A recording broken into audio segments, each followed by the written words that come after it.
И наш гостин во утринската програма е Зоран Недевски, директор на секторот за наплата. Токму така, има поволности секогаш ова јавно предпријатие во делот на плаќањето на должниците, меѓутоа направија голем исчекор и чекор напред кон поволностите за плаќање во електронска форма. Добро утро, како сте? Добро утро и од мене, ви посакувам пријатен ден. Како што најавивме, навистина кога ќе се отвори вашата веб страница и онаа страница, Facebook страница, има доста поволности околу наплатата и не само околу наплатата, меѓутоа се она што ваш корисник може да најде во делот на да се пријави дефект, има електронски шалтер, буквално се што има потреба корисникот може да се најде во електронска форма, а пред се наплатата. Јавното предпријатие Водовод канализација секогаш е во служба на граѓаните и со овој чекор кој што го превземавме со надоградба на нашите електронски системи и електронски услуги, ние стигнавме чекор поблиску до нашите корисници и овозможивме сето ова што вие го кажавте, значи електронскиот шалтер, пријавување на состојба на водомер, добивање на електронска сметка, официјални информации околу настанати дефекти, рекламации на фактурите, добивање на конкретни информации околу барања за приклучоци, барања за промена на неисправните водомери. Значи, буквално сите услуги кои што ги нуди ова јавно предпријатие Водовод и канализација достапни се во моментов во електронска форма. Со ова се приближивме и само покажавме дека постоиме за граѓаните и за корисниците на нашите услуги. Исто така, преку апликација на смарт телефон може да се користат овие услуги или само оди во делот на пријавување состојба водомер, плаќање на сметка или? Токму така како што кажавте, ние сме пионери во државава, токму за мобилната апликација која што е достапна за Android и за iOS системите. Значи први ја лансиравме и таа успешно екзистира и обстојува и си ги дава резултатите за електронско плаќање на нашите фактури. Има процент во државата што немаат такви телефони, сепак имате и пунктови каде што може да се дојде и да се плати сметка на колку места во градот и каде се ги имате тие пунктови. Значи, јавното предпријатие како давател на услугата, освен во нашата управна зграда, каде што постојат шалтерите за наплата, на барање на граѓаните имаме отворено 2 наплатни пункта, и тоа во општината Саре, кој што се наоѓа во самиот трговски центар, и во општината Шуто Оризари, кој што е во склоп на самата општина Шуто Оризари. Овие 2 пункта работат секој работен ден, значи работното време им е од 8 часот до 15 часот и корисниците на нашите услуги, буквално сите работи може да ги завршат во овие 2 пункта. Освен овој начин за наплата, значи да не заборавиме дека направивме инвестиција и за така наречените апарати за наплата, односно киосци, такви имаме 4 апарати кои што се лоцирани во нашата управна зграда, во корисничкиот центар во јавното предпријатие Комунална хигиена Скопје, во Капитол мол и во градскиот трговски центар. Сепак сакам да напоменам дека не заборавивме на постарите граѓани, на постарата група на граѓани кои што се сепак најревносни плаќачи на нашите услуги, затоа и постоиме, значи овдека постојат секој ден, значи од 7:30 до 19 часот работат на платните шалтери. Уште еднаш да напоменам 2 пункта кои што се отворени. Сето тоа може да го искористат постарите граѓани за плаќање на нашите услуги.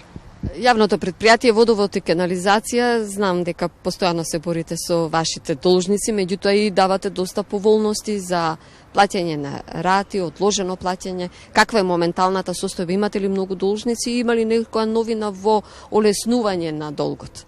Значи би ве лажал ако кажам дека немаме должници, не постои некое предпријатие кое што дава услуги, а нема должници. Меѓутоа се трудиме тие должници да ги доведеме до некој разумно ниво, како би можеле да екзистираме. Вие и самите знаете, и да напоменам до граѓаните дека ова предпријатие не е буџетска установа, туку екзистира од наплата на услугите кои што ги пружа. Со самото тоа значи доколку ги наплатиме услугите, граѓаните ќе добијат поквалитетна услуга понатаму. Ако не ги наплатиме, нема да бидеме во можност да екзистираме и да обстоиме за она за што сме создадени, односно да бидеме служба на граѓаните.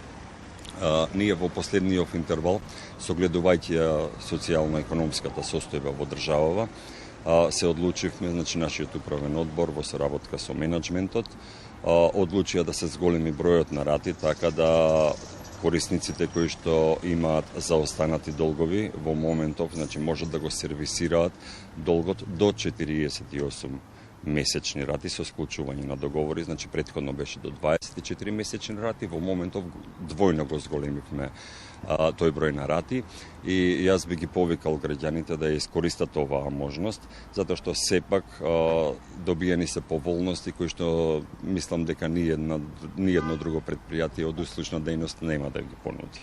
Се уште има, еве и ние како новинари слушаме кај нас се обраќаат, бидејќи доаѓаме и ние кај вас почесто, дека добиваат сметки повисоки понекогаш, иако им се сите платени. Што се случува? Нечитан водомер, каде лежи вината? Вака, сега да не се обвинуваме, да не бараме виновници, законските нормативи и обврски кажуваат дека отчитувањето на водомерите треба да се изврши секој втор месец. Меѓутоа, со оглед на претходно настанатите состојби поради COVID пандемијата, која што беше присутна и се уште е присутна, нашите вработени кои што беа задолжени за отчитување на водомерите, односно инкасаторите, во становите, во индивидуалните станови, во колективните стамбени згради, неретко можеа да влезат и да извршат отчитување. Буквално од страв кај корисниците не беше дозволено влез во самиот стан и отчитување на водомерите. Можно е да се појави некоја разлика, која што би требало да се плати, затоа што истата таа разлика е извршена согласно отчитувањето кое што го извршиле нашите инкасатори. Ние во овој период наназад и сега затоа возможивме, значи покрај електронската пријава на состојбите на водомерите, корисниците на нашите инкасатори се задолжени, оставаат и списоци на влезните врати во колективните стамбени згради, каде што корисниците можат да си ги запишат своите состојби доколку не го пуштат инкасаторот. Значи станува збор за корисниците каде што водомерите се во нивните станови, за тие корисници зборуваме. Инаку кај сите останати корисници каде што водомерите ни се достапни за читање, во континуитет се врши читањето и нема некои енормни разлики. Меѓутоа и за овие корисници кои што добиле повисоки сметки, истите ќе можат да ги сервисираат на поголем број на рати со склучување на договори. Сепак ќе влезат во категоријата не на оние должници, бидејќи сепак се овие корисници кои што имаат една неплатена сметка, меѓутоа и таа ќе овозможиме да се разложи на повеќе рати и да можат граѓаните да го сервисираат сето тоа и да не се одрази на нивниот домашен буџет. Токму тоа и сакав да ве прашам. Меѓутоа се случува некои да добијат за ист месец две сметки. Сепак, ако тоа е нека честа појава, може би не е ни во ваша корист. Видете, за ист месец две сметки не би требало да добиваат граѓаните.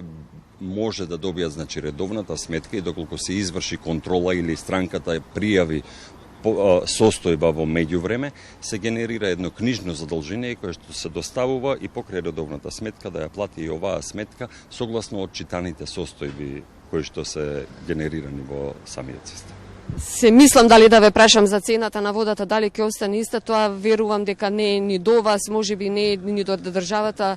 На светско ниво случувањата вртоглаво одат цените, почнувајќи од нафтата, меѓутоа верувам дека имате некоја стратегија и размислувате. Видете, значи, анализите наши покажуваат, не би сакал сега никого да плашам, меѓутоа дека ние нема да можеме да екзистираме со оваа цена на вода, бидејќи основните енергенси со кои што екзистира ово предпријатие да ги пружи услугите како што се струјата, нафтата, самите кажавте на глобално ниво се веќе отидени во нагорна линија.